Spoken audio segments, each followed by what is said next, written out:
প্রথমেই তোমাদের সবাইকে শুভ দোলযাত্রার অনেক অনেক শুভেচ্ছা।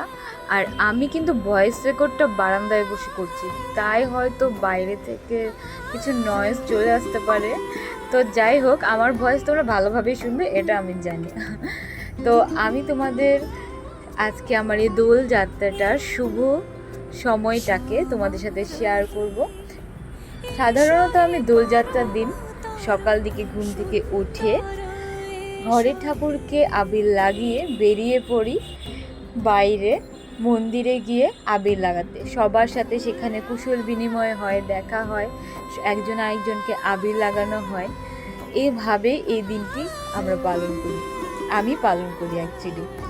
তো যাই হোক, তোমরা এই দিনটি কিভাবে পালন করো আমাকে জানিও। আর আজকে তো গৌরাঙ্গ মহাপ্রভুরও শুভ জন্মতিথি, তো সবাইকে হ্যাপি হোলি।